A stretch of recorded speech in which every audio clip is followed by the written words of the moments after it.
I used to think love meant grand gestures, roses, dinners, constant attention. So when I married Daniel, I believed I had everything. He was handsome, successful, respected. People often told me how lucky I was, but no one knew the truth. Behind closed doors, our marriage was like a beautifully wrapped gift with nothing inside.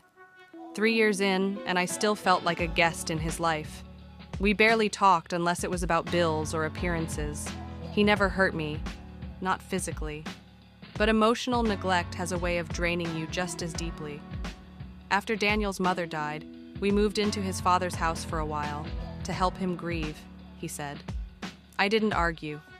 I had no strength left to fight Daniel on anything anymore. His father, Richard, was nothing like I expected. Quiet but attentive, mannered but not cold. There was a gentleness about him I hadn't seen in a long time. He'd lost the love of his life, yet somehow he still smiled at me in the mornings. Not the empty kind Daniel gave at public events, but a smile that asked, "Are you okay?" I didn't realize how much I needed someone to care until Richard started noticing things. "You haven't eaten today?" he said one afternoon, catching me trying to sneak past the kitchen. "I'm not hungry," I lied. "Or maybe you're just tired of eating alone." That stopped me. From then on, I started finding little gestures that felt like love notes in disguise.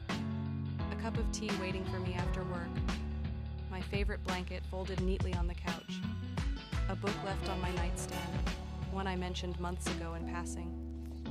One rainy evening, I found him in the garden, soaked to the bone, trying to rescue his wife's flowers from drowning in the flooded soil. "You're going to get sick," I called out from the porch. "She loved these," he said, not looking up. "And I love anything that reminds me of her." I didn't know why, but that made me cry.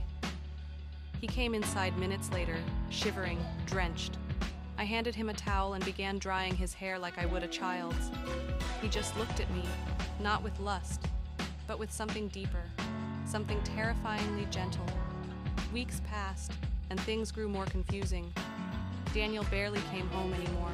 He spent nights at work, or so he said, but I found receipts for fancy hotel stays and designer jewelry, none of which ever made it to me. I didn't have to ask. I already knew.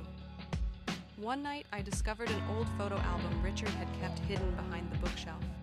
In it were pictures of his late wife and handwritten notes beside each one, his thoughts, fears, love letters never sent. There was a page near the end, recently written with no photo beside it. It read, "Sometimes love finds us twice. The second time, it hurts more, because we know what it can cost." I don't know what possessed me, but I kissed him that night. We were sitting on the floor, leaning against the couch, the album between us. It was soft, hesitant, but it was real. I pulled away, ashamed. "I shouldn't have done that." "I've wanted you to do that for weeks," he whispered. From that moment, everything changed. There was one night I'll never forget, the night Daniel came home unexpectedly and saw Richard and me sitting too close, whispering. He said nothing at first, just stared. Then he poured himself a drink and said, "I guess this makes us even." Turns out, the hotel receipts were not just suspicions. Daniel had been cheating for over a year. I left him 2 days later. I moved out with nothing but a suitcase and my name. The whispers followed, the judgment, the betrayal of it all. "She ran off with her father-in-law," they said, "a disgrace to the family." But no one ever asked me why. They didn't know that Richard never once made me feel like a secret. He didn't try to hide me. He didn't flinch when I showed up crying. He didn't run when the world turned its back on me. Instead, he asked me to stay, not as a lover, but as someone who had finally found a place to be loved. Today, we live in a quiet cottage by the lake. He paints, I write. And in the mornings, he makes me coffee and reads me poetry he scribbled the night before. Sometimes we lie on the grass, hand in hand, saying nothing at all. And somehow that silence feels more sacred than 1,000 "I love yous." People will always talk, but I've stopped caring, because for the first time in my life, I finally know what love feels like, and it's nothing like I imagined. It's better. It had been 4 months since I left Daniel. 4 months since the world tilted on its axis, and I decided to follow something that felt frighteningly real. Richard. At first, everything felt like a dream. We lived quietly, peacefully. For once, I wasn't walking on eggshells. There were no cold shoulders, no passive-aggressive silences, just a man who looked at me like I was poetry come to life. But even dreams come with shadows. One morning, Richard received a letter in the mail, thick, official-looking. He opened it with trembling hands while I prepared breakfast. "What is it?" I asked, walking over. He didn't answer, just folded the letter and slid it into his jacket pocket. "Richard?" I repeated gently. "It's from Daniel's lawyers," he finally said, his voice calm but heavy. "He's filing to have me removed from the family trust. Says I've brought shame to the family name." I swallowed hard. "Because of me." "No," he said, placing his hand over mine. "Because of his pride." That day marked the beginning of something neither of us were prepared for. Suddenly, our quiet life wasn't so quiet anymore. Anonymous calls began coming in, sometimes just silence on the other end, sometimes heavy breathing. Once, someone whispered, "Homewrecker." At the grocery store, a woman I didn't know bumped into me hard enough to knock my basket to the floor. "You should be ashamed," she hissed. I bent down, picking up the oranges in silence. When I got home, I told Richard I was fine. I lied. One afternoon, while cleaning out the attic, I found an old chest full of keepsakes, letters from Richard's wife, Margaret. Dozens of them, written over decades of marriage.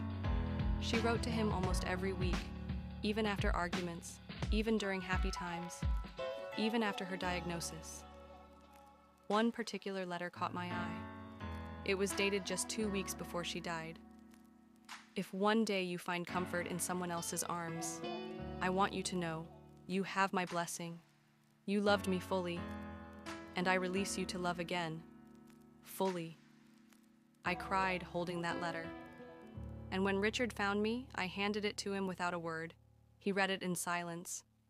Then, tears in his eyes, he said, "I never thought I'd fall in love twice." Then came the biggest surprise. I missed my period. Twice. A test confirmed what I didn't expect.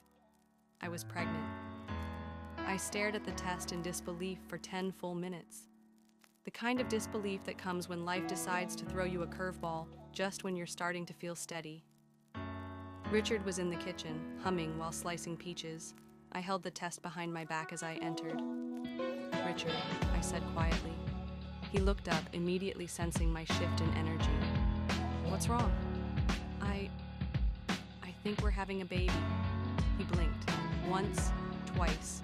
Then, slowly, he came around the kitchen island, took the test from my hand, and held it as if it were made of glass. "I didn't think he whispered. "You didn't think we could?"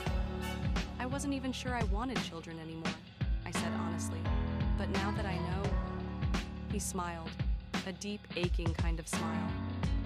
Then kissed my forehead and pulled me into his chest. "Now that we know, we protect this peace no matter what." But life was not done testing us. One rainy morning, I saw a familiar car parked across the street, Daniel's. I watched as he stepped out, looked straight at our house, then walked away. 2 days later, I received an email from an anonymous sender. Attached, a picture of me and Richard sitting in the garden, me resting my head on his lap. Caption, "This is who you left your marriage for? Your husband's father?" I should have panicked, but I felt nothing. The worst had already happened. I had already been judged, already exiled from the world I once belonged to. But Richard, he was furious. "I will not let him hurt you," he said, pacing the living room. "It's not me I'm worried about," I whispered, my hand instinctively covering my belly. The next day, Richard met with his lawyer. A week later, Richard proposed, not with a ring, but with a simple, folded note left on my pillow. Let's write our own story. No apologies, no fear, just us, forever, if you'll have me. I cried reading it, then found him on the porch, kissed him deeply, and whispered, "Yes,